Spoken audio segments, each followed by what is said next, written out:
இயேசு கிறிஸ்துவின் இனிய நாமத்தினால மிகுந்த அன்போடு கூட உங்களை வாழ்த்துகிறேன், உங்களை ஆசீர்வதிக்கிறேன். மீண்டும் இந்த மாலை பொழுதில் உங்களோடு கூட இந்த ஜெபத்தில் இணைவது எனக்கு மிகப்பெரிய சந்தோஷம். ஹல்லேலூயா. ஆண்டவரை பாடி துதித்து கொண்டே இருக்கலாம், ஆனால் வேத வசனத்தை தியானிக்க வேண்டுமே. ஆமென். அதுதான் இன்றைக்கு நாம் முக்கியமாக பார்க்க வேண்டிய விஷயங்கள். புதிய உடன்படிக்கையினுடைய சத்தியங்களை நாம் தியானித்து வருகிறோம் இல்லையா?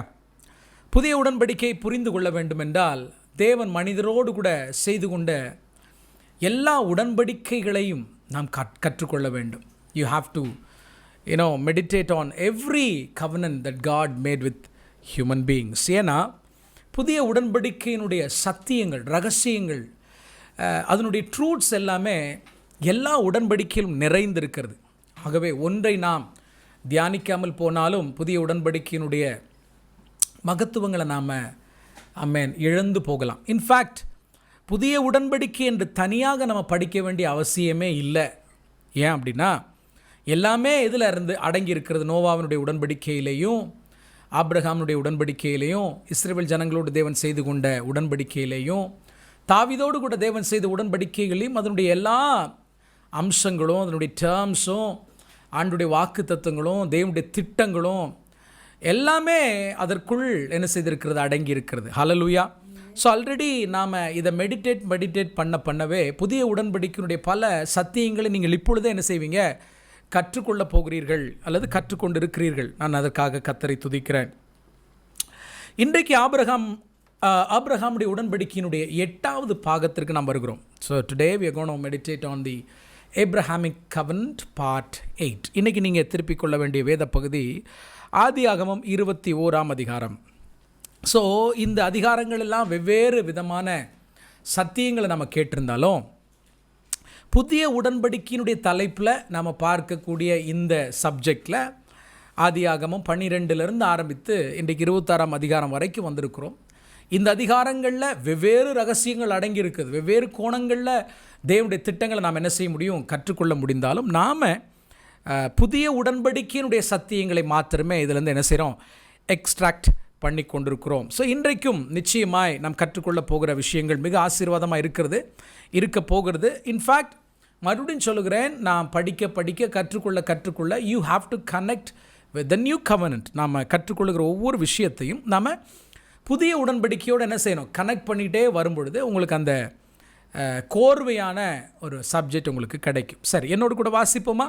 ஆதியாகமம் 21ஆம் அதிகாரம் 1ஆம் வசனத்திலிருந்து.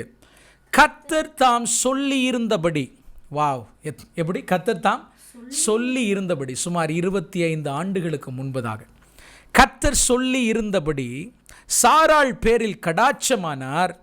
கர்த்தர் தாம் உரைத்தபடியே சாராளுக்கு செய்தளினார். எவ்வளோ ஒரு ஸ்ட்ராங்கான ஒரு ஸ்டேட்மெண்ட் பாருங்கள். கர்த்தர் சொன்னபடி, ஹல்லேலூயா, கர்த்தர் உரைத்தபடி சாராளுக்கு கர்த்தர் என்ன செய்தார், செய்தருளினார். கிட்டத்தட்ட 25 இயர்ஸ் ஆச்சு. 25 வருஷங்களுக்கு பின்பதாக தேவன் தன்னுடைய வாக்குத்தத்தத்தை நிறைவேற்றுகிறார். ஹல்லேலூயா, ஆமென். ஆபிரகாம் முதிர் வயதாயிருக்கையில் சாராள் கர்ப்பவதியாகி தேவன் குறித்திருந்த காலத்திலே அவனுக்கு ஒரு குமாரனை பெற்றாள். ஹல்லேலூயா. அப்பொழுது ஆபிரகாம் தனக்கு சாராள் பெற்ற குமாரனுக்கு ஈசாக்கு என்று பெயரிட்டான். என் அன்பு தேவனுடைய பிள்ளைகளே, ஈசாக்கு பிறந்ததற்கு பின்பதாக பல காரியங்கள் உண்டு. The birth of Isaac, it means it is a fulfillment of God's promise. ஈசாக்கு பிறந்தது 25 ஆண்டுகளுக்கு முன்பதாக தேவன் சொன்ன வாக்குத்தத்தத்தினுடைய நிறைவேறுதல். ஆமென். ஈசாக்கினுடைய பிறப்பு ஆபிரகாமும் சாராளும் பொறுமையாக காத்திருந்த இந்த 25 வருஷத்தினுடைய அவர்களுடைய பொறுமைக்கான பரிசு. It was a God's reward for the patience that they have been waiting for 25 years. Hallelujah. அது மாத்திரமல்ல, ஈசாக்கினுடைய பிறப்பு தேவனுடைய அளவற்ற வல்லமையினுடைய நிரூபணமாக இருக்கிறது. இன்ஃபேக்ட் ஆபிரகாமினுடைய சரீரம் செத்து போயிற்று, சாராளுடைய கற்பமும் என்ன செய்தது, செத்து போயிட்டு. அப்படிப்பட்ட நிலையில் தேவன் ஈசாக்கை கொடுக்கிறார் என்றால் it proves our God is a powerful God. நம்முடைய தேவன் மரித்தவர்களை உயிரோடு கூட எழுப்புகிறவர். அவரிடத்தில் ரிசரக்ஷன் பவர் இருக்கிறது என்பதை உறுதிப்படுத்துவது ஈசாக்கினுடைய பிறப்பு. அதற்காக எத்தனை பேர் கர்த்தரை இந்த மாலை வேளையில மகிமைப்படுத்த விரும்புகிறீங்க? ஆமென், ஹல்லேலூயா. ரைட். இப்போ ஆண்டவர் ஏற்கனவே ஆபிரகாமோடு கூட செய்து கொண்ட உடன்படிக்கையினுடைய சைன், உடன்படிக்கையினுடைய அடையாளமாக இருக்கக்கூடிய விருத்த சேதனத்தை தன் குமாரனாகிய ஈசாக்கு பிறந்த 8ஆம் நாளிலே ஆபிரகாம் செய்கிறத பார்க்கிறோம். அப்படியே கீழ்ப்படுகிறார் பாருங்க.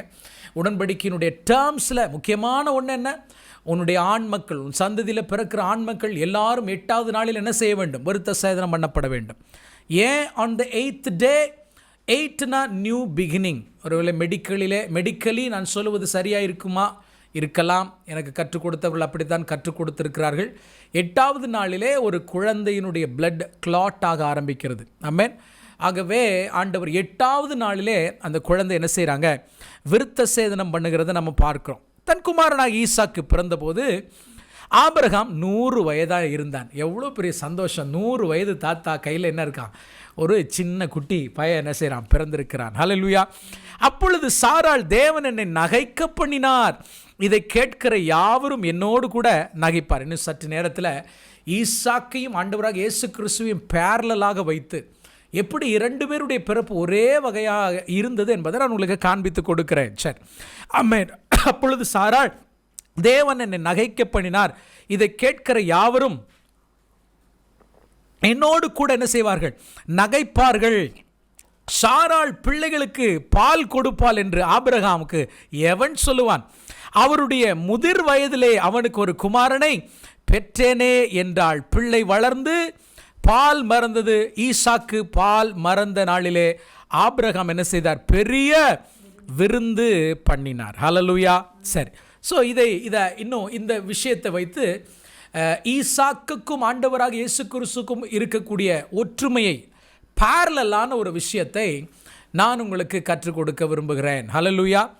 சரி, அதை நம்ம பின்னாடி பார்ப்போம். சரி, தொடர்ந்து வாசிப்போம்.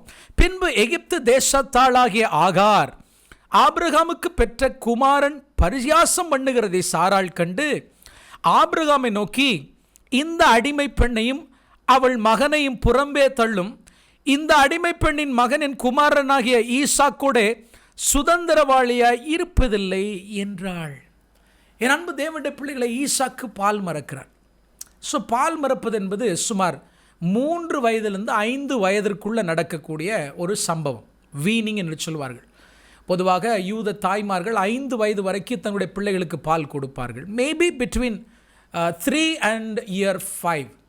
ஸோ இந்த சூழ்நிலையில் இஸ்மவேல், ஆபிரகாமுக்கும் ஹாகாருக்கும் பிறந்த இஸ்மவேல், அவனுக்கு வயது சுமார் 17 இருக்கும். ஸோ 17 வயதான இஸ்மவேலுக்கும் 3 வயதான அல்லது 3லிருந்து 5க்குள்ளே வச்சுக்கலாமே, அந்த வயதான ஈசாக்கும் இடையில் ஒரு conflict.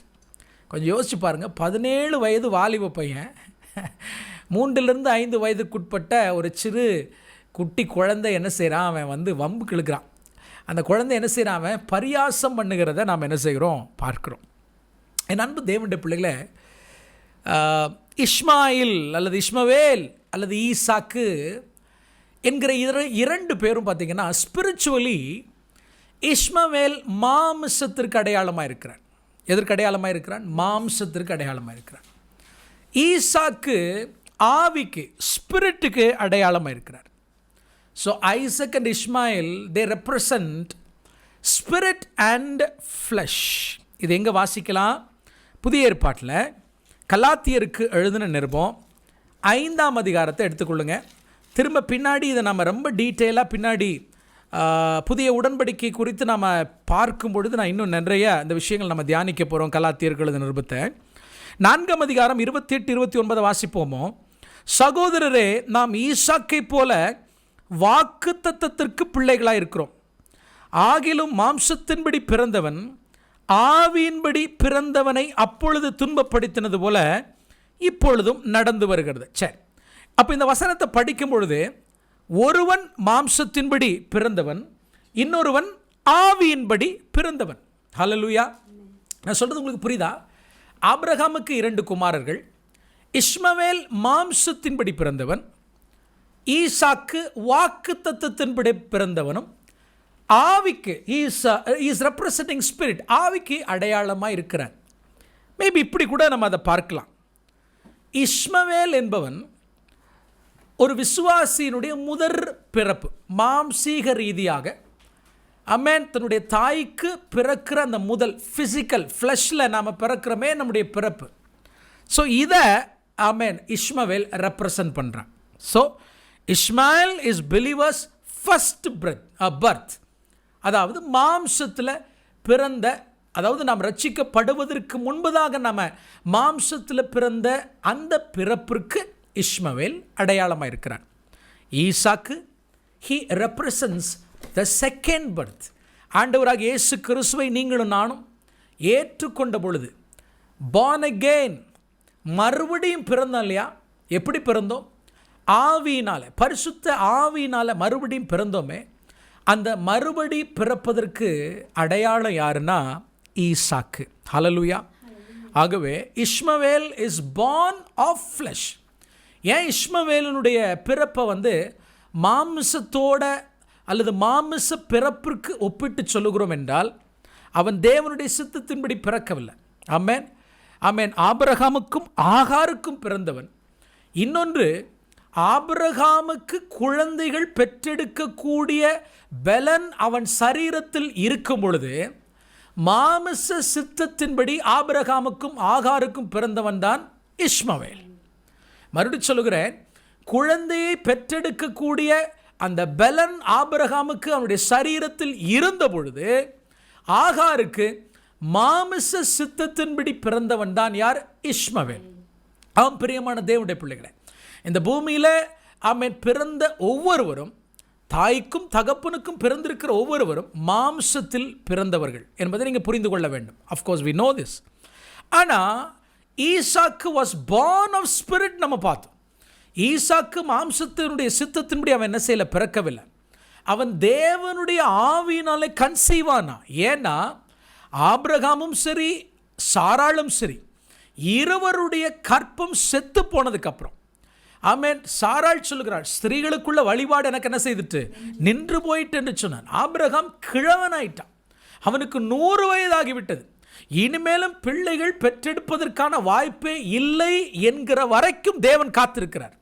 Do you know why God was waiting in Abraham's life?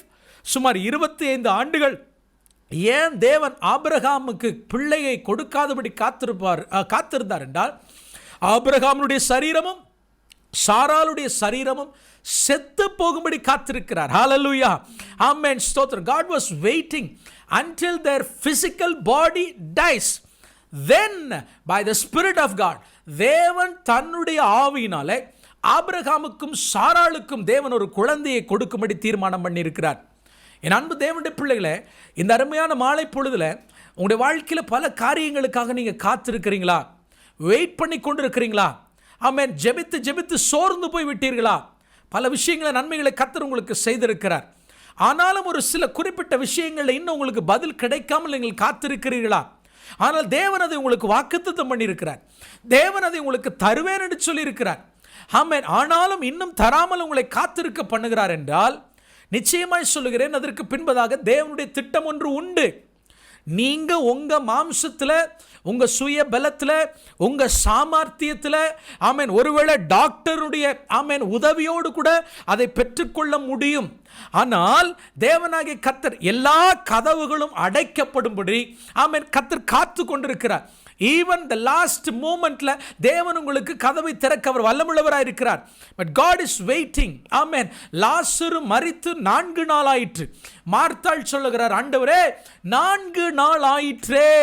என் அன்பு தேவனுடைய பிள்ளைகளே, why ஆண்டவர் முதல் நாளில் வந்திருக்கலாம், 2வது நாளில் வந்திருக்கலாம், ஏன் 4வது நாளில் வந்தார் என்று சொன்னால், he is waiting.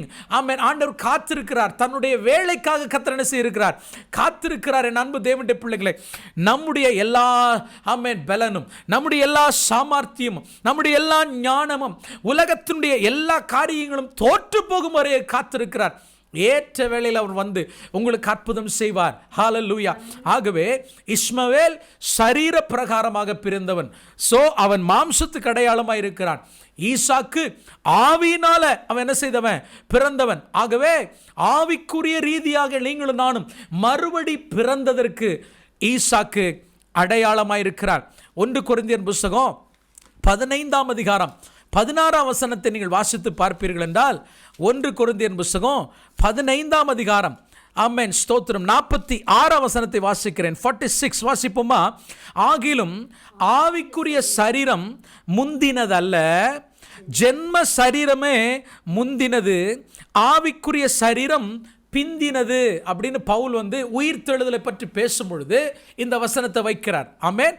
இஸ்மவேல் அவன் ஜென்ம சரீரம், ஈசாக்கு ஆவிக்குரிய சரீரம். எப்பவுமே பார்த்தீங்க அப்படின்னு சொன்னா முதல்ல மாமிசம் முந்தும், பின்னாடி ஆவி என்ன செய்யும்?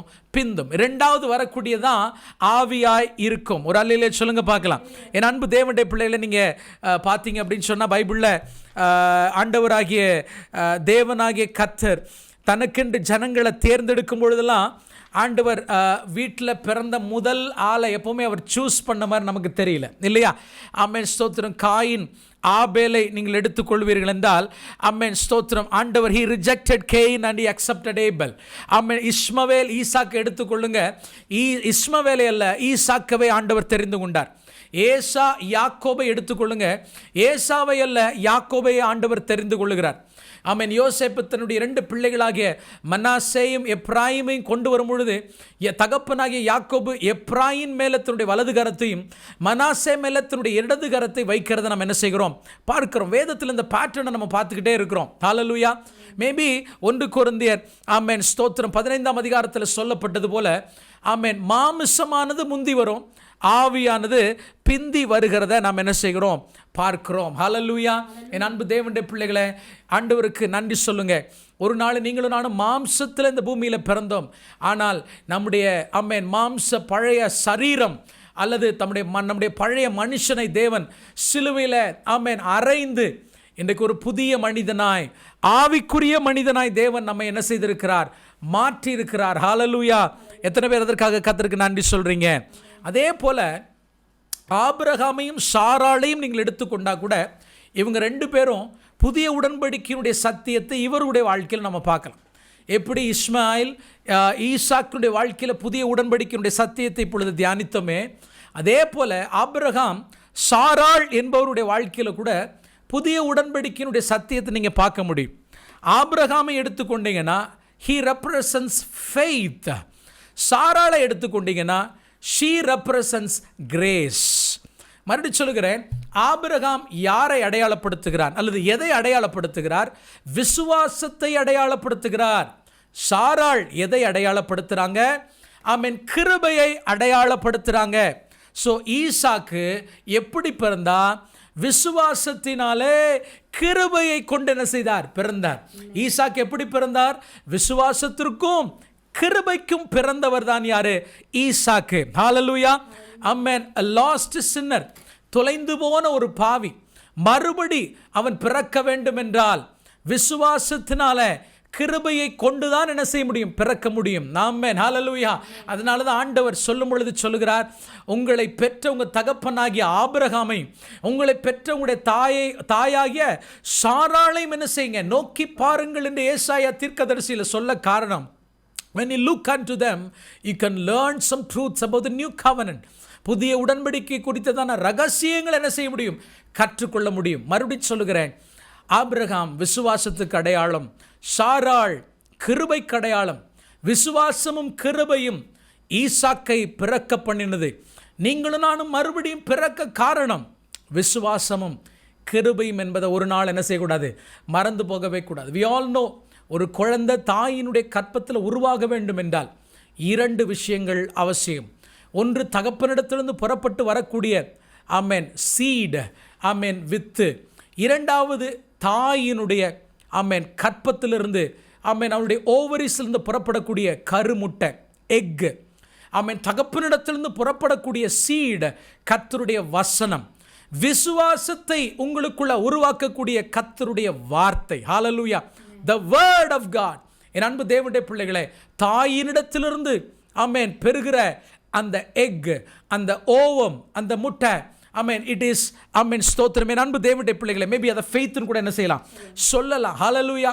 ஸோ கர்த்தருடைய வார்த்தையும் தாயினிடத்திலிருந்து இருக்கக்கூடிய விசுவாசமும் ஒன்றாக இணையும் போது தேவனுடைய கிருபையினால ஒரு குழந்தை என்ன செய்யுது, உற்பத்தி ஆகிறத நம்ம பார்க்கிறோம். ஹல்லேலூயா. எவ்வளவு அழகாக ஆண்டவர் அருமையான ஆமென் கிருபையின் உபதேசங்களை ஆபிரகாம் சாராளுடைய வாழ்க்கையில் ஆண்டவர் வைத்திருக்கிறார் என்பதை நீங்கள் பார்க்க முடியும். ஹல்லேலூயா. சரி, நான் ஏற்கனவே சொன்னது போல ஈசாக்கிற்கும் ஆமென் ஸ்தோத்திரம் ஆண்டவராகிய இயேசு கிறிஸ்துவுக்கும் இடையில் இருக்கக்கூடிய அந்த பேரலலை நான் உங்களுக்கு காண்பித்து கொடுக்க விரும்புகிறேன். ஹல்லேலூயா. I hope you are hearing well. எல்லாருக்கும் உங்களுக்கு கேட்குது நான் நம்புகிறேன். ஆமென் ஸ்தோத்திரம். Thank you Jesus. ஹல்லேலூயா. ஆமென் ஸ்தோத்திரம். ரைட், இப்போ ஆண்டவராகிய இயேசு கிறிஸ்துவுக்கும் ஈசாக்குக்கு உள்ள ஒரு பேரலலை ஆமென் இந்த அதிகாரத்தில் நான் காண்பிக்க விரும்புகிறேன். வாசிப்போமா? அதே 21ஆம் அதிகாரத்தை நீங்கள் எடுத்துக்கொள்வீர்கள் என்றால், எனிவே நான் சொல்லுகிறது நீங்கள் எழுதி கொள்ளலாம். Amen. The parallel between Isaac and Jesus. Hallelujah. ஏன் இவைகளெல்லாம் நம்ம ஆதியாகமம் புஸ்தகத்தில் பார்க்கிறோம் என்று சொன்னால், புதிய ஏற்பாட்டினுடைய சத்தியங்கள் எதுவும் புதிதல்ல. இதை சொல்கிறதுக்கு நான் ஒரு நாளும் தயங்க மாட்டேன், ஒரு நாளும் பயப்படவும் மாட்டேன். ஒரு புதிய சத்தியம் என்று புதிய ஏற்பாட்டில் எதுவுமே கிடையாது. Whatever revealed in the old testament, new testament, புதிய ஏற்பாடில் வெளிப்படுத்தப்பட்ட அத்தனை சத்தியங்களும் பழைய ஏற்பாட்டில் இருக்குது. ஆதியாகமம் முதல் மல்கியா தீர்க்க தரிசன புஸ்தகம் வரையும் நீங்கள் படிப்பீர்கள் என்றால், ஆவியானவர் உங்களுக்கு வெளிப்படுத்துவார் என்றால், மத்தேயு எழுதின சுவிசேஷத்திலிருந்து ஆரம்பித்து வெளிப்படுத்தல் விசேஷத்தில் வரை இருக்கக்கூடிய பல ரகசியங்களை நீங்கள் பழைய ஏற்பாட்டில் என்ன செய்ய முடியும், கற்றுக்கொள்ள முடியும். ஹல்லேலூயா. ஆமென். ஆண்டவராகிய இயேசு கிறிஸ்துவின் மூலமாகவும், பவுலின் மூலமாகவும், பேதுருவின் மூலமாகவும், யூதர்களாகிய அவர்களின் மூலமாக ஆமென் புதிய ஏற்பாட்டு திருச்சபையாகிய நமக்கு பழைய ஏற்பாட்டின் உபதேசங்களை கர்த்தர் என்ன செய்திருக்கிறார், தெளிவாய் கொடுத்திருக்கிறார். அதுதான் புதிய ஏற்பாடு என்பதை நீங்கள் மறந்து போக வேண்டாம். ஹல்லேலூயா. சரி, என்னென்ன பேரலலை ஈசாக்குக்கும் இயேசு கிறிஸ்துவுக்கு இடையில் நாம் பார்க்க போகிறோம், சம்பந்தம் பார்க்க போகிறோம். ஒன்று, ஈசாக்கும் சரி ஆண்டவராகிய இயேசு கிறிஸ்துவும் சரி, இரண்டு பேருமே வாக்கு தத்தத்தின் பிள்ளைகள். ஹல்லேலூயா. both were promised seed, both were promised son. இரண்டு பேருமே வாக்கு தத்தத்தின் வித்துக்களாய் இருக்கிறார்கள், வாக்கு தத்தத்தின் பிள்ளைகளாய் இருக்கிறார்கள். இயேசு கிறிஸ்துவை குறித்து ஆதியாகமம் 3:15 நாம் வாசிக்கிறோம். ஆமென். உன் வித்துக்கும் ஸ்திரீயின் வித்துக்கும் பகை உண்டு பண்ணுவேன் என்று அன்றைக்கே சாத்தானை பார்த்து ஸ்திரீயின் வித்தாகிய மேசியாவை குறித்ததான தீர்க்க தரிசனத்தை ஆண்டவர் சொல்கிறார். ஸோ இரண்டு பேருமே ஆதியாகமம் 12:1 ஆபிரகாமுக்கு ஈசாக்கை குறித்து கர்த்தர் பேசுகிறார். இரண்டு பேரும் ப்ராமிஸ்ட் சீட்ஸ், வாக்கு தத்தத்தின் பிள்ளைகளாக இருக்கிறார்கள். இரண்டாவது ஒரு பேரலலை உங்களுக்கு காண்பித்து கொடுக்க விரும்புகிறேன். The period of delay between the promise and the fulfillment பார்த்தீங்கன்னா ரெண்டு பேருக்கும் கிட்டத்தட்ட அந்த டிலேன்னு இருந்துச்சு. அதாவது வாக்குத்தத்தம் பண்ணினதற்கும் பண்ணின வாக்குத்தத்தம் நிறைவேறுவதற்கும் இடையில் ஒரு பெரிய டிலே இருந்துச்சு. ஹல்லேலூயா. ஒரு பெரிய நாட்கள் காத்திருக்க வேண்டிய நிலை இருந்துச்சு. மேபி ஆண்டவராகிய இயேசு கிறிஸ்துவுக்காக இந்த பூமி காத்திருக்க வேண்டிய நாட்கள் பல ஆயிரம் வருஷங்கள், கிட்டத்தட்ட 4000 வருஷங்கள் பூமி காத்திருக்க வேண்டியதாக இருந்துச்சு. ஆனால் ஆபிரகாம் தன்னுடைய மகனாக ஈசாக்கிற்கு 25 வருஷம் என்ன செய்திருந்தார், காத்திருந்தார். எனிவே இது நமக்கு ஒரு பாடத்தை கற்றுக் கொடுக்கிறத நம்ம மறந்து போக வேண்டாம். எல்லா ஆசீர்வாதங்களும் உடனடியாக வந்து விடாது. மறுபடியும் சொல்லுங்க, whether it is an old covenant or it is a new covenant. அதனால தான் இந்த விஷயங்களை நியூ கவர்னன்ட்டை நான் புதிய ஏற்பாடை வைத்து பேசாமல் நான் பழைய ஏற்பாடை வைத்து நான் பேசுவதற்கு காரணம் என்ன அப்படின்னா, அதில் ஏராளமான சத்தியங்கள், உங்களுடைய அன்றாட வாழ்க்கைக்கு தேவையான உண்மையான சத்தியங்களை நீங்கள் என்ன செய்ய முடியும், கற்றுக்கொள்ள முடியும். இந்த மாலை வேளையில் கர்த்தர் உங்களோடு கூட பேசுகிற வார்த்தை கவனிங்க. என் அன்பு தேவனுடைய பிள்ளைகளே, ஆமென். கர்த்தர் வாக்குத்தத்தம் பண்ணினார் என்றால் அதை நிச்சயமாய் நிறைவேற்றுவார். நம்ம சோர்ந்து போகவே கூடாது. மெசியாவுடைய வாக்குத்தத்தம் சொல்லி 4000 வருஷம் ஆச்சு. ஹல்லேலூயா. ஆபிரகாமுக்கு பிள்ளையை கொடுத்து வாக்கு கொடுத்து 25 வருஷம் ஆச்சு. கர்த்தர் ஒரு நாளும் வாக்கை மறக்கவே இல்லை. இந்த மாலை வேளையில் உங்களை உற்சாகப்படுத்துகிறார். ஆண்டவர் உங்களோடு கூட பேசி இருப்பார் என்றால், if you receive the promise of God in your life, it will fulfill.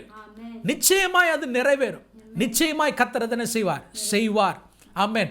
Delay பண்ணுகிறதுனால கர்த்தர் டினை பண்ணுகிறார் என்கிற அர்த்தமே அல்ல. ஆண்டவர் தாமதிக்கிறார் என்றால் ஆண்டவர் தராமல் இருப்பதற்கு தாமதிக்கிறார் என்ற அர்த்தம் அல்ல. என் அன்பு தேவனுடைய பிள்ளைகளை, ஏதோ ஒரு பெரிய காரியத்தை கர்த்தர் செய்ய போகிறார்.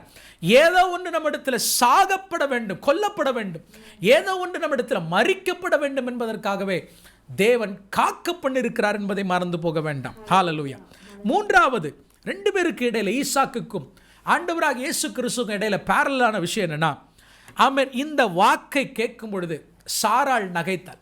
உனக்கு ஒரு பிள்ளையை கர்த்தர் கொடுப்பார் என்றும், ஆமென், அவனுக்கு ஈசாக்கு என்று பெயரிடுவாய் என்று சொன்ன பொழுது ஆதியாகமம் 18ஆம் அதிகாரம் 13, 14 ஆகிய வசனங்களை நீங்கள் வாசித்து பாருங்கள். ஆமென், ஸ்தோத்திரம். சாராள், ஆமென், ஸ்தோத்திரம். என் அன்பு தேவனுடைய பிள்ளைகளே, அதை பார்த்த பொழுது ஹல்லேலூயா, ஆமென், ஆமென், எடுத்து வாசிப்போமா? நகைக்கவில்லை. 18ஆம் அதிகாரம் 13, ஆமென், யாஸ், நகைக்கும் பொழுது கர்த்தர் என்ன சொல்லுகிறார்? 18ஆம் அதிகாரம் 13, 14. அப்பொழுது கர்த்தர் ஆபிரகாமை நோக்கி, சாராள் நகைத்து நான் கிழவியா இருக்க பிள்ளை பெறுவது மெய்யோ என்று சொல்வானேன். கர்த்தரால் ஆகாத காரியம் உண்டோ என்கிற ஒரு வேர்டை நீங்கள் என்ன செய்ய முடியும்? பார்க்க முடியும். எஸ், சாராளுக்குள்ள ஒரு சிறு சந்தேகம் வருகிறது. அவள் நகைக்கிறான், நான் கிழவியா இருக்கிறேனே, எப்படி எனக்கு பிள்ளை பிறக்கும் என்று. இயேசு கிறிஸ்துனுடைய வாழ்க்கையில் அப்படி நடந்ததா? உண்மை. மரியாளுக்கு லூக்கா எழுதின சுவிசேஷம் 1ஆம் அதிகாரம் 34ஆம் வசனத்தில், லூக் சாப்டர் 1, ஆமென், 1:34, தேவதூதன் இயேசு கிறிஸ்துனுடைய பிறப்பை குறித்து மரியாளுக்கு அழுவிக்கும் பொழுது அவள் என்ன சொல்லுகிறாள்? இது எப்படி ஆகும்? புருஷனை அறியேனே. கிட்டத்தட்ட சேம் வேர்டை நீங்க பார்க்க முடியும். How good it happen? உடனே, ஆமென், ஸ்தோத்திரம், தேவதூதன் 37ஆம் வசனத்தில் அதே வேர்டை சொல்லுகிறார். தேவனாலே கூடாத காரியம் ஒன்றுமில்லை, ஒன்றுமில்லை. ஹல்லேலூயா. என் அன்பு தேவனுடைய பிள்ளைகளே, ஈசாக்கையும் ஆண்டவராக இயேசு கிறிஸ்துவை மாத்திரம் பேரலா வைத்து நான் பேசிக் கொண்டிருக்கவில்லை. உங்களையும், ஆமென், அதோடு கூட இணைத்து தான் கர்த்தருடைய ஆவியானவர் இன்றைக்கு பேசிக் கொண்டிருக்கிறார். ஹல்லேலூயா. நீங்களும் உங்கள் வாழ்க்கையில் இது எப்படி ஆகும் என்று நகைத்து கொண்டிருக்கிறீர்களோ, யோசித்து கொண்டிருக்கிறீங்களா? பயந்து கொண்டிருக்கிறீங்களா? சந்தேகப்பட்டு கொண்டிருக்கிறீங்களா? இந்த மாலைவெளியில் கர்த்தர் உங்களை பார்த்து சொல்லுகிறார், தேவனால கூடாத காரியம் ஒன்றும் இல்லை. ஹல்லேலூயா. ஆமென். கரங்களை தட்டி ஆண்டவரை மகிமைப்படுத்துங்க பார்க்கலாம். There is nothing impossible with God. நான்காவது ஒரு பேரலலை நம்ம பார்ப்போம். இரண்டு பேருக்கும், ஈசாக்குக்கும் ஆண்டவராக இயேசு கிறிஸ்துவுக்கும் பிறப்பதற்கு முன்பதாகவே அவர்களுக்கு பெயரிடப்பட்டது. இரண்டு பேருக்கும் பிறப்பதற்கு முன்பதாகவே பெயரிடப்பட்டது. ஆமென். ஈசாக் என்கிற பெயரை, ஆமென், ஆமென், ஆண்டவர் பிறக்கு முன்பதாகவே ஆபிரகாமுக்கு கொடுத்து விடுகிறார். அதே போல ஆண்டவராகிய இயேசு கிறிஸ்துவை குறித்தும் யோசேப்பினிடத்தில் மிக தெளிவாய் தேவதூதன் சொல்கிறார், அவருக்கு இயேசு என்று பெயரிடுவாயாக. ஹல்லேலூயா. அல்லது இம்மானுவேல் என்று பெயரிடுவாயாக. இரண்டு பேருக்கும் பிறப்பதற்கு முன்பதாகவே பெயரிடப்பட்டதை நம்ம பார்க்க முடியும். ஹல்லேலூயா. என் அன்பு தேவனுடைய பிள்ளைகளை, இன்னொரு பேரலல் நம்ம பார்க்க போகிறோம். இரண்டு பேரும், ஈசாக்கும் ஆண்டவராகிய இயேசு கிறிஸ்துவும், தேவனுடைய ப்ராமிஸ்டு டைம், அவர் வாக்குத்தத்தம் பண்ணின நேரத்தில் ரெண்டு பேரும் என்ன செஞ்சாங்க? பிறந்தாங்க. ஹல்லேலூயா. ஆமென். ஆதியாகமம் 17ஆம் அதிகாரத்தை 21ஆம் வசனத்தை வாசிப்பீர்கள் என்றால், ஆமென், தேவ தூதர்கள் அல்லது சர்வ வல்லமுள்ள தேவனாகிய கர்த்தர் சாராளுக்கு வாக்கு கொடுக்கிறார். ஆமென். By this time next year, அடுத்த வருஷம் இதே உற்பத்தி திட்ட காலத்தில் நீ என்ன செய்வ? ஒரு குமாரனை உன் கையில் வைத்திருப்பாய். ஆதியாகமம் 18:10 வசனத்தை வாசிக்கிறேன். அப்பொழுது அவர் ஒரு உற்பவ கால திட்டத்தில் நிச்சயமாய் உன்னிடத்திற்கு திரும்ப வருவேன்.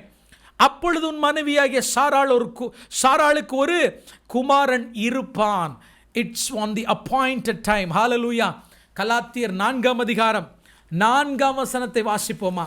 என் ஆண்டவராக இயேசு கிறிஸ்துவினுடைய பிறப்பும் 4:4 வாசிப்போமா? அதாம் புத்திர சுவிகாரத்தை அடையும்படி நியாயப்பிரமாணத்திற்கு கீழ்ப்பட்டவர்களை மீட்டுக் கொள்ளத்தக்க காலம் நிறைவேறின போது, ஆமென், டியூரிங் தி அப்பாயிண்டட் டைம், ஸ்திரீனிடத்தில் பிறந்தவரும் நியாயப்பிரமாணத்திற்கு கீழானவருமாகிய தம்முடைய குமாரனை தேவன் என்ன செய்தார்? அனுப்பினார். இரண்டு பேருமே வாக்குத்தத்தத்தின் பிள்ளைகள். they born in the appointed day and appointed time. ஹல்லேலூயா. ஆமென், ஸ்தோத்திரம். அப்படின்னா என்ன அர்த்தம்? தேவன் உங்களுக்கு வாக்குத்தத்தம் பண்ணியிருக்கிறார் என்றால் அந்த வாக்குத்தத்தத்தை நிறைவேற்றுவதற்கு தேவன் ஒரு டைமை வைத்திருக்கிறார், ஒரு காலத்தை வைத்திருக்கிறார். அந்த டைம் வரும் பொழுது, கிரேக்கில் அந்த டைமுக்கு ஒரு வார்த்தை உண்டு, கைரோஸ். எல்லாரும் சொல்லுங்க பார்க்கலாம். கைரோஸ். கைரோஸ் என்கிற அந்த டிவைன்லி அப்பாயிண்டட் டைம், ஆமென், ஸ்தோத்திரம், வரும்பொழுது உங்கள் வாழ்க்கையில் நிச்சயமாய் தேவன் சொன்னவைகளை நிறைவேற்றுவார். ஹல்லேலூயா. ஆமென். டைம் என்கிற வேர்டுக்கு கிரீக்கில் 2 வேர்டு இருக்குது. ஒன்று குரோனோஸ், இன்னொன்று கைரோஸ், இல்லையா? ஆமென். குரோனோஸ் என்று சொன்னால் சீக்வன்ஷியல் டைம். நம்முடைய கேலண்டர், நம்முடைய வாட்ச், ஆமென், என்ன வேகத்தில் போகுதோ அதுதான். நாளை காலையில் விடியும், இப்போவே விடியணும்னா விடியுமா? விடியாது. ஆமென். அப்புறம் மணி 10 ஆகணும், அப்புறம் 11 ஆகணும். அப்படி தான் என்ன செய்யும், அதுதான் குரோனாலஜின்னு சொல்லுவோம், இல்லையா? நம்ம வாட்சை கூட குரோனோமீட்டர் என்று சொல்லுவாங்க. ஸோ குரோனோகிராஃப், இல்லையா? குரோனோகிராஃப் என்று சொல்லுவார்கள். ஸோ ஆமென். ஆனால் ஆண்டவர் உங்கள் வாழ்க்கையில் ஒரு கைரோஸை வச்சிருக்கிறார். குரோனோஸ் அது அந்த வேகத்தில் தான் போகும், அதை நீங்கள் வேகப்படுத்த முடியாது. ஆனால் கைரோஸ் என்பது காட்ஸ் டிவைன் அப்பாயிண்டட் டைம். தேவன் உங்களுக்கென்று ஒரு தெய்வீக காலத்தை, ஒரு சீசனை ஆண்டவர் உங்களுக்காக வைத்திருக்கிறார். நிச்சயமாய் ஏற்ற காலத்தில் உங்கள் வாழ்க்கையில் மழை என்ன செய்யும்? பெய்யும். ஆனால் ஆபிரகாமை போல காத்திருங்க, ஆபிரகாமை போல காத்திருங்க. உடைய விசுவாசத்தை நீங்கள் தளர்ந்து போக வேண்டாம், சோர்ந்து போக வேண்டாம். நான் இப்போ சொல்லி கொண்டிருக்கிறது ஒவ்வொன்றும் புதிய உடன்படிக்கையினுடைய சத்தியங்கள். ஹல்லேலூயா. ஏன்னா இன்னைக்கு புதிய உடன்படிக்கைன்னு வந்து இப்பொழுதே நடக்கிறது, இந்தா நடக்கிறது, அந்தா நடக்கிறதுன்றாங்க. ஜனங்கள் ஏமாந்து போகிறாங்க. No, not all the time. ஆமென். நிச்சயமாக கர்த்தர் அற்புதங்களை செய்கிறார், இல்லைன்னு சொல்லலை. தேவன் அதிசயங்களை செய்கிறார், இல்லைன்னு சொல்லலை. சம்டைம்ஸ் இப்பொழுது செய்ய வேண்டியதை கர்த்தர் இப்பொழுது செய்வார். ஆனால் நான் சொல்லுகிறேன் என்பதற்காக உங்கள் வாழ்க்கையில் தேவன் தீர்மானித்திருக்கிற அப்பாயிண்டட் டைமை ஆமென் நான் மாற்ற முடியாது. ஆமென். ஹல்லேலூயா. பல நேரங்களில் ஊழியர்களாகிய நாங்கள் என்ன செய்து விடுகிறோம், உங்கள் வாழ்க்கையில் தேவனுடைய திட்டம் என்னவென்னு எங்களுக்கு தெரியறதே கிடையாது. ஆமென். சிம்பிளாக எங்கள்கிட்ட நீங்கள் ஜெபிக்க வருகிறதுனால நாங்கள் கண்களை மூடிக்கொண்டு இப்பொழுதே கர்த்தர் உனக்கு ஒரு கதவு திறக்கிறதை நான் பார்க்கிறேன், இப்பொழுதே தேவனாகிய கர்த்தர் உன் வாழ்க்கையில் ஒரு அற்புதத்தை செய்கிறதை பார்க்கிறேன் என்று ஆமென் அவங்க என்ன செய்து விடுகிறார்கள்? ஆமென். ஜனங்களுக்கு தீர்க்க தரிசனம் போன்ற வார்த்தைகளை கொடுத்து விடுகிறார்கள். ஜனங்களும் அதை நம்பி விடுகிறார்கள். இன்னைக்கு நான் ஒரு விஷயத்தை தேவனுடைய பிள்ளைகளுக்கு நான் சொல்லுகிறேன். சில விஷயங்களை தேவன் இப்பொழுது செய்யப்பட வேண்டியவைகளை இப்பொழுதே செய்கிறார், இல்லை என்று சொல்லலை. பட் சம்டைம்ஸ் சில விஷயங்கள் உங்கள் வாழ்க்கையில் தேவனுடைய அப்பாயிண்டட் டைமில் தான் நடக்கும். நீங்கள் என்ன தலைகிலா நின்னாலும், எவ்வளவு பெரிய ஊழியக்கார இடத்துல போய் நீங்கள் ஜெபித்தால், உங்கள் வாழ்க்கையில் தேவன் முன் குறித்த நாளில் ஆமென் செய்ய வேண்டியதை அந்த நாளிலே தான் கர்த்தர் செய்வார். அதற்கு முன்பு ஆண்டவர் என்ன செய்ய போறதில்ல, செய்ய போகிறதில்ல. பெட்டர் அப்படிப்பட்ட விஷயங்களுக்காக நீங்கள் தீர்க்க தரிசனங்களை தேடி ஓட வேண்டாம். தேவனுடைய பாதத்தில் பொறுமையோடு காத்திருங்க.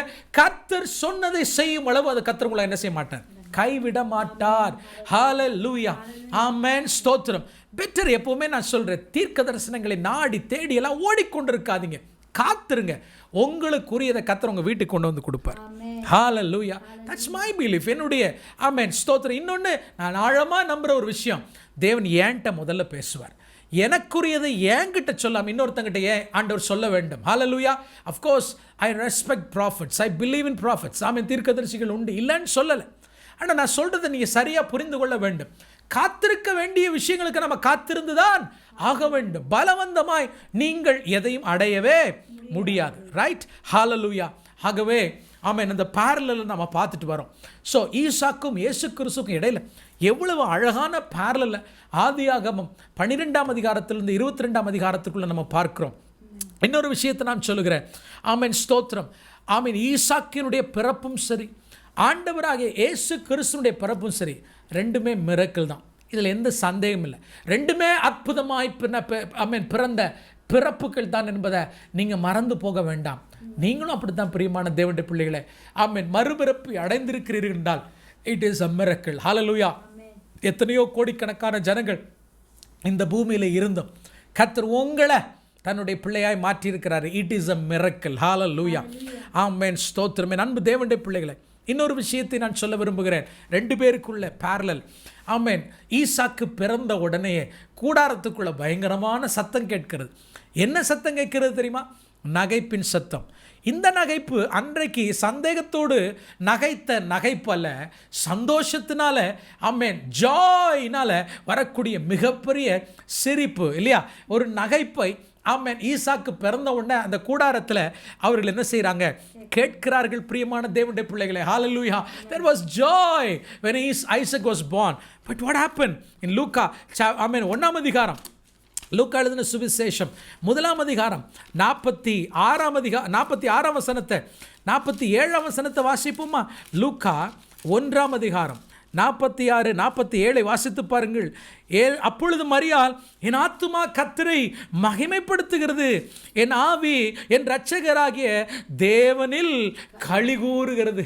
இயேசு கிறிஸ்து பிறந்த உடனே ஆமென் சாராளை போல மரியாளும் என்ன செய்றா? துள்ளி குதிக்கிறாங்க. அவங்களுக்குள்ள களி கூறுதல், அவர்களுக்குள்ள சந்தோஷம், அவர்களுக்குள்ள பெரிய ஜாயை நாம் என்ன செய்ய முடியுது? பார்க்க முடிகிறது. ஹalleluya. ஆமென். எவ்வளவு அழகான பேரலலை நாம் என்ன செய்கிறோம்? பார்க்கிறோம். நீங்கள் தேடினீங்கன்னா இன்னும் நிறைய பேரலல் என்ன செய்ய முடியும்? ஆமென், நீங்கள் கண்டுபிடிக்க முடியும். ஈசாக்கு ஆமென் மரணத்திற்கு ஒப்பனையாக அவர் ஆமென் அந்த பலிபீடத்தின் மேலே தகப்பனால் கிடத்தப்பட்டு திரும்ப உயிரோடு எழும்புவதற்கு ஒப்பனையாக அவர் திரும்ப எழும்புகிறது நம்ம பார்க்கிறோம். ஹalleluya. ஆபிரகாம் தன் மகனாகி ஈசாக்கை பலி செலுத்துவதற்கு அவன் வீட்டிலிருந்து கிளம்பும் பொழுது, பெயர்ஷபாவிலிருந்து கிளம்பி 3 நாளுக்கு பின்பதாக எங்கே வந்தாங்க? மோரியாவுக்கு என்ன செய்தாங்க? அவங்க வர்றாங்க. ஹalleluya. அப்போ என்ன அர்த்தம்? ஈசாக்கை வீட்டிலிருந்தே பலி செலுத்துவதற்காக ஆபிரகாம் கிளப்பின 3 நாளைக்கு முன்பதாகவே இந்த மைண்ட் ஆஃப் ஆபிரகாமுடைய மனதில் ஈசாக்கு மரித்து விட்டார். இன்ஃபேக்ட் மரித்து விட்டார். ஹalleluya, ஸ்தோத்திரம். 3 நாளைக்கு பின்பதாக மோரியா மலையில் திரும்பவும் ஈசாக்கு உயிரோடு கூட எழும்புவது எதற்கு பேரலாக இருக்கிறதுனா, என் ஆண்டவராக இயேசு கிறிஸ்து அதே மோரியா மலையில், ஆபிரகாமுடைய காலத்தில் அந்த மலைக்கு பேர் மோரியா, தாவீதினுடைய காலத்தில் அதே மலைக்கு பேர் சியோன். ஆமென், ஸ்தோத்திரம். அதே மலைக்கு ஆமென் அல்லது அந்த பகுதியில் இருக்கக்கூடிய ஒரு குன்றுக்கு பேர் தான் இயேசு கிறிஸ்துவுடைய காலத்தில் அது கொல்கதா என்று அழைக்கப்பட்டது. It's all the same mountain. என் அன்பு தேவனுடைய பிள்ளைகளே, ஆமென், இயேசு கிறிஸ்துவும் மரித்து அடக்கம் பண்ணப்பட்டு 3ஆம் நாள் உயிரோடு கூட எழும்பினான். புதிய ஏற்பாட்டினுடைய சத்தியங்கள், உபதேசங்களை ஆமென் நீங்கள் ஆதியாகமம் புத்தகத்தில் குறிப்பாய் ஆபிரகாமுடைய உடன்படிக்கை நீங்கள் என்ன செய்ய முடியும்? பார்க்க முடியும். ஹalleluya. எத்தனை பேர் கூட ஆண்டவர் இந்த மாலை வேளையில பேசிக் கொண்டிருக்கிறார்? நீங்கள் ஈசாக்கோட உங்களையும் ஒப்பனையாக வைத்து நீங்கள் என்ன செய்யலாம்? தாராளமாக பார்க்கலாம். ஹalleluya. இப்பொழுது ரட்சிப்பை குறித்து சில விஷயங்களை இந்த இடத்துல குறிப்பாக ஆமென் இந்த 21ஆம் அதிகாரத்தில் சால்வேஷனுக்கும் ஐசாக்குக்கும் இருக்கக்கூடிய சம்பந்தத்தை நாம் சொல்லி இன்றைக்கு நாம் இதை முடிக்க போகிறோம். ஹalleluya. Amen. There was a close connection between salvation and Isaac. ஈசாக்குக்கும் ரட்சிப்புக்கு என்ன சம்பந்தம் இருக்கு? ஏன் இதெல்லாம் ஆவியானவர் உங்களோடு கூட பேசுகிறார்னா, இவை அனைத்தும் புதிய உடன்படிக்கையினுடைய சத்தியங்கள். பிரியமான தேவனுடைய பிள்ளைகளை, இதெல்லாம் truths about the new கவெனன்ட் which we are digging in the covenant of Abraham. Hallelujah. What is salvation? கவனிங்க, என்னைக்கு ஆமென் இஸ்மவேல் ஆமென் ஈசாக்கு பிறந்தானோ, ஆமென், ஒன்று ஈசாக்கு பிறப்பதற்கு முன்பதாகவே இஸ்மாயில் பார்த்தீங்கன்னா அவன் குடும்பத்திற்கு he was a pain தான். ஈசாக்கு பிறந்தபோது குடும்பத்துக்கு பெரிய சந்தோஷம் வந்துச்சு. எல்லாரும் ஆடி பாடி கொண்டாடினார்கள், எல்லாரும் நகைத்தார்கள், சிரித்தார்கள், சந்தோஷம் அடைந்தார்கள். இன்ஃபேக்ட் ஈசாக்கினுடைய 8வது நாளில் அவன் தகப்பனாகிய ஆபிரகாம் மிகப்பெரிய விருந்தை செய்தார் என்று நம்ம பைபிளில் வாசிக்கிறோம். ஆனால் ஆபிரகாமின் மூலமாக ஆகாருக்கு பிறந்த இஸ்மவேல் பிறந்த பொழுது அந்த குடும்பத்துக்கு ஒரு ஜாய் ஏற்பட்டதாகவோ, ஒரு சந்தோஷம் ஏற்பட்டதாகவோ, அது நிமித்தம் ஆபிரகாம் ஒரு பெரிய விருந்தை உண்டு பண்ணினார் என்பதை நம்ம பைபிளில் என்ன செய்ய முடியாது? வாசிக்க முடியாது. அப்போ என்ன அர்த்தம்? Basically Ishmael was a pain and a trouble for the family. அவன் குழந்தையா மாத்திரமல்ல, அவன் மெச்சூர்டாகி ஒரு 17 வயது ஆகும் பொழுது அவன் இன்னும் குடும்பத்துக்கு மிகப்பெரிய பிரச்சனையாகத்தான் இருந்திருக்கிறான் என்பதை இஸ்மவேலை குறித்து நம்ம பைபிளில் பார்க்கிறோம். இன்ஃபேக்ட் அவனுடைய நேச்சர் அது. எதை சொல்லுகிறேன்? இஸ்மவேல் என்றால் எதற்கு அடையாளமாக இருக்கிறது? நம்முடைய பழைய மாமிச மனிதனுக்கு அடையாளமாக இருக்கிறது. ஹல்லேலூயா. எப்பவுமே நமக்கு பெரிய ட்ரபிளாக இருக்கிறது என்னது? நாம பழசு தான். ஹல்லேலூயா. நம்முடைய பழைய மனுஷன். ஆமென், ஸ்தோத்திரம். நம்முடைய மாமிச மனுஷன், நம்முடைய ஃப்ளஷ் தான் இன்னைக்கு நமக்கு பெரிய தகராறாக இருக்குது. ஹல்லேலூயா. ஆமென். நம்ம என்னதான் மறுபடி பிறந்திருந்தாலும் நமக்குள்ள ஒரு இஸ்மவேல், நம்முடைய மாம்சத்தில் ஒரு இஸ்மவேல் இருந்து என்ன செஞ்சிட்டு இருக்கிறான்? ஆமென், நம்மளை டிஸ்டர்ப் பண்ணி கொண்டே இருக்கிறான், கான்ஃப்ளிக்ட் பண்ணிகிட்டே இருக்கிறான், நமக்கு விரோதமாக போராடி கொண்டே இருக்கிறான். ஹல்லேலூயா. என் அன்பு தேவனுடைய பிள்ளைகளே, ஒரு நாளும் நம்முடைய ஓல்டு நேச்சர், நம்முடைய பழைய மனுஷன், கவனிங்க, ஆமென், it cannot produce fruit of the spirit. ஒரு நாளும் ஆவியின் கனிகள் என்ன செய்ய முடியாது? கொடுக்கவே முடியாது. ஆமென். உண்மைதான். நம்முடைய பழைய பாவ மனுஷனை நாம் சிலுவையில் அறைந்து விட்டோம். ஆல்ரெடி நம்ம ரோமருக்கு எழுதின நிருபத்தை தியானிக்கும் பொழுது இதை பற்றி நம்ம பேசியிருக்கிறோம். அதனால் மறுபடியும் அதை பற்றி நான் பேச இங்கே விரும்பவில்லை. ஹல்லேலூயா. ஆனால் ஒரு விஷயத்தை நாம் புரிந்திருக்கிறோம். இந்த மாமிச சரீரம் மண்ணுக்கு போகிற வரைக்கும், ஆமென், இந்த மாமிசம், இந்த சரீர மீட்பு அப்படின்றது உண்டாகிற வரைக்கும் நீங்களும் நானும் நம்முடைய மனுஷனோட ஒரு கான்ஃப்ளிக்ட், நம்முடைய மாம்சத்தோட ஒரு கான்ஃப்ளிக்ட் இருந்து கொண்டு தான் இருக்கும். நம்முடைய ஆவி தேவனோடு இணைந்திருக்கிறது, நம்முடைய ஆத்மா ரட்சிக்கப்பட்டிருக்கிறது. ஆனால் நம்முடைய பிசிக்கல் சரீரம் இன்னும் என்ன செய்யப்படலை? மீட்கப்படலை. ஹல்லேலூயா. நல்லா புரிஞ்சுக்கோங்க.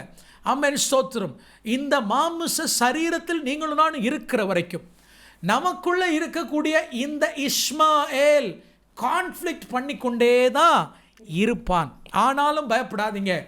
நம்முடைய உள்ளான மனிதனாகிய ஈசாக்கு ரட்சிக்கப்பட்டவனாக தேவனுடைய ஆவியோடு இணைக்கப்பட்டவனாக இருக்கிறதுனால, நம்முடைய ஈசாக்கோடு பரிசுத்த ஆவியானவர், நம்முடைய புதிதாய் பிறந்த மனிதனோடு கூட பரிசுத்த ஆவியானவர் இணைக்கப்பட்டிருக்கிறதுனால நிச்சயமாய் நீங்கள் ஆவியின் கனிகளை கொடுப்பீர்கள். ஆனால் மறந்து போக வேண்டாம், இந்த மண்ணுக்கு போகிற வரைக்கும் அல்லது மறுரூபமாக்கப்படும் பொழுது நம்முடைய சரீரம் மீட்கப்படுகிற வரைக்கும் there will be a conflict between the flesh and the spirit, and you can see the conflict between Isaac and Ishmael. Hallelujah.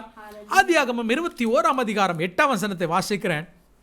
பிள்ளை வளர்ந்து பால் மறந்தது. எல்லாரும் சொல்லுங்க, பிள்ளை வளர்ந்து பால் மறந்தது. எவ்வளோ அழகான ஒரு வார்த்தை.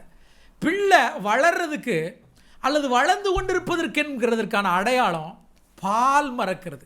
ஆமென், ஹல்லேலூயா. ஸோ சால்வேஷன் அல்லது நியூ பர்த் என்பது ஆவிக்குரிய வாழ்க்கையினுடைய முடிவு அல்ல. என்றைக்கு ஆண்டவராகிய இயேசு கிறிஸ்துவை நீங்கள் உங்களுடைய சொந்த இரட்சகராக ஏற்றுக்கொள்ளுகிறீர்களோ அன்றைக்கே நான் ரட்சிப்பை அடைந்து விட்டேன், அதோடு கூட ஆவிக்குரிய வாழ்க்கை முடிந்து விட்டது, இனிமேலும் நம்ம ஜாலியாக இருக்கலாம்னு நினைக்காதீங்க.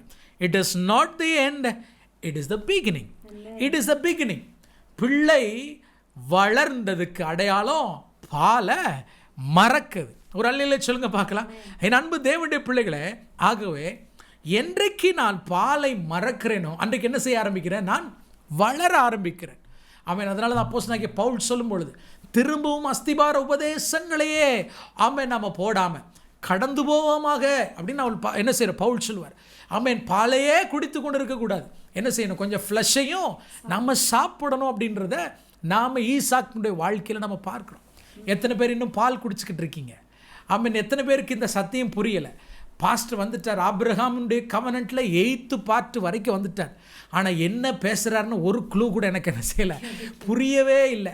ஒன்று மட்டும் புரியுது, உடன்படிக்கைன்ற வேர்டை மட்டும் திரும்ப திரும்ப பயன்படுத்தியிருப்பார். ஒரு 1000 முறையாவது ஆபிரகாமை பற்றி என்ன செஞ்சுருப்பார்? ஆபிரகாம் சொல்லியிருப்பார். வேறு எனக்கு ஒன்றுமே புரியலைன்னா நீங்கள் புட்டிப்பால் என்ன செஞ்சிட்ருக்கீங்க? குடிச்சிக்கிட்டு இருக்கீங்க. ஹல்லேலூயா. இல்லை பிரியமான தேவனுடைய பிள்ளைகளே, salvation starts when you gave your life to Jesus Christ. இயேசு கிறிஸ்துவுடைய வாழ்க்கையை நீங்கள் கொடுக்கும் பொழுது ஆமென், நீங்கள் ரட்சிக்கப்படுறீங்க. ஆமென். பாலை குடிக்கிறீங்க. ஆனால் வளரணும்னு என்ன செய்கிறாரு? ஆண்டவர் விரும்புகிறார். ஆமென். ஒரு தாய்க்கும் ஆமென் ஒரு பிள்ளைக்கும் கடினமான ஒரு சூழ்நிலை எதுனா அந்த வீனிங் பீரியட் தான், அந்த பால் மறக்கிற பீரியட். எனக்கு 3 பிள்ளைகள் ஆமென் இருக்கிறதுனால அந்த அனுபவத்தின் வழியாக என் மனைவியும் என் பிள்ளைகளும் கடந்து செல்லும் பொழுது ஆமென் அதை பார்த்துருக்கேன். ஒன்று, தாய்க்கு அது பெரிய வலி, பெரிய வேதனை. பிள்ளைக்கு என்ன செய்யணும்? பாலை மறக்க பண்ணுவதற்கு தாய்க்கு வேதனையாக இருக்கும், வலியாக இருக்கும். ஏன்னா அந்த பால் என்ன செய்யும், குழந்தைய அவன் மனசில் நினச்சாலே என்ன செய்யும், ஆமென், தாயினுடைய மார்பில் பால் என்ன செய்ய ஆரம்பிக்கும், வடிய ஆரம்பிக்கும். ஸோ இப்படிப்பட்ட ஒரு இமோஷனலான சிச்சுவேஷனில் தாய் என்ன செய்யணும், she has to take a decision. இல்லை, என் பிள்ளை என்ன செய்யணும், பலமான ஆகாரத்தை உண்ணணும், சாப்பிடணும். ஆகவே எனக்கு வலிச்சாலும் பரவாயில்ல, நான் இதை நிறுத்த போகிறேன்ற முடிவு அம்மா என்ன செய்கிறா, எடுக்கிறா. குழந்தை என்ன நினைக்கும், நேற்று வரைக்கும் அம்மா நல்லா தானே இருந்தாங்க, என்னை நேசிச்சாங்கல்ல, அம்மா எனக்கு பாலை கொடுத்தாங்கல்ல, இன்னையிலேருந்து அம்மா எனக்கு பாலை கொடுக்க மாட்டேங்கிறாங்க, I think she is hating me, அவங்க என்ன மேலே என்னவா இருக்கிறாங்க, வெறுப்பாக இருக்கிறாங்க, கோபமாக இருக்கிறாங்கன்னு குழந்தை ஒருவேளை நினைக்கலாம். ஆனால் போக போக தான் தெரியும் அம்மா நம்ம வளரணும்னு என்ன செய்யப்படுறாங்க, ஆசைப்படுறான்றது. இதே மாதிரி தான் என் அன்பு தேவனுடைய பிள்ளைகளை, ஈசாக்கினுடைய வாழ்க்கையில் புதிய உடன்படிக்கை என்றால் வெறும் ஆசீர்வாதம் இல்லை, நீங்கள் நினச்சதெல்லாம் உங்களுக்கு நடந்துக்கிட்டே இருக்காது. ஆமேன். ஏன்னா இன்னைக்கு புதிய உடன்படிக்கைன்னு பேரில் இவங்க பண்ணுற பிரசங்கங்கள்லாம் கேட்டால் ஆமேன் அரைச்சமாகவே அரைக்கிறாங்க. கர்த்தர் உங்களை ஆசீர்வதிப்பார், கர்த்தர் உங்களை உயர்த்துவார், உங்கள் பர்சுக்குள்ளே பணம் வர்றதை நான் பார்க்குறேன். ஆமேன். உங்களை கர்த்தரை செழிக்க பண்ணுவார். இந்தா வருது அந்தா வருதுன்றாங்க, ஒன்றும் வர்ற மாதிரி என்ன செய்ய மாட்டேங்குது, தெரிய மாட்டேங்குது. நோ, அது அல்ல என் அன்பு தேவனுடைய பிள்ளைகளே. அஸ்திபார உபதேசங்களை ஆமென் நாம் கற்றுவிட்டோம். we have to grow in Christ. நாள்தோறும் இயேசு கிறிஸ்துவை போல மாறுவதற்கான ஆகாரங்களை நாம் என்ன செய்யணும், எடுத்துக்கொள்ள வேண்டும். ஹல்லேலூயா. அதே போல 21ஆம் அதிகாரம் 9ஆம் வசனத்தை வாசிக்கிறேன். பின்பு எகிப்து தேசத்தாளாகிய ஆகார் ஆபிரகாமுக்கு பெற்ற குமாரன் பரியாசம் பண்ணுகிறதை சாராள் கண்டு. எப்படியா, இஸ்மவேல் யாரை பரியாசம் பண்ணுறா, ஈசாக்க பரியாசம் பண்ணுகிறத நம்ம பார்க்கிறோம். என் அன்பு தேவனுடைய பிள்ளைகளை, ஆவிக்குரிய அனுபவங்களில், ரட்சிக்கப்பட்ட அனுபவங்களில் உங்களுக்கு விரோதமாய் மாம்சீகமான மனிதர்கள் என்ன செய்வாங்க, எழும்பி வருவாங்க. உங்கள் வாழ்க்கையை அவங்களால புரிஞ்சுக்கிட முடியாது. நீங்கள் கர்த்தரோடு கூட நடப்பதை, சில பாவங்களெல்லாம் விட்டுட்டு நீங்கள் தேவன் பின்னாடி வர்றதை, இந்த உலகம், இந்த மாம்ச உலகத்தினால உங்களால் புரிஞ்சுக்கிட முடியாது. நிறைய பேர் நினைக்கிறீங்க, நான் இயேசு கிறிஸ்துவை ஏற்றுக்கொண்ட நாள்லேருந்து என் குடும்பம் என்னை வெறுத்து ஒதுக்குறாங்க, என்னுடைய நண்பர்கள் என்னை பகைக்க ஆரம்பிச்சிட்டாங்க, என் ஆஃபீஸில் ஆமென் ஸ்தோத்திரம் என்னை ஆர்டர் ட்ரீட் பண்ணுறாங்க, ஸ்கூல்ஸில் காலேஜஸில் நான் தனிமைப்படுத்தப்பட்டிருக்கிறேன் என்றால் நீ சரியான இடத்துல இருக்கிறேன்னு அர்த்தம். ஹல்லேலூயா. கொஞ்ச நாளைக்கு தான் இந்த பாடுகள். கவலையப்படாதீங்க என் அன்பு தேவனுடைய பிள்ளைகளை, சீக்கிரமாய் நீ இங்கே யாருன்றது அவங்க விளங்க பண்ணுவாங்க. ஆமென் ஸ்தோத்திரம். பரியாசம் பண்ணின உதடுகள் உங்களை புகழ ஆரம்பிக்கும். ஆனால் கொஞ்ச நாளைக்கு நான் சொல்கிறேன், flesh will oppose the spirit. ஆமென் ஸ்தோத்திரம். இதை ஒரு நாள் என்ன செய்யக்கூடாது, நீங்கள் மறந்து போகவே கூடாது. ஹல்லேலூயா. கர்த்தர் உங்களோடு கூட பேசுகிறாரா? 21ஆம் அதிகாரம் 10ஆம் வசனத்தை வாசிக்கிறேன்.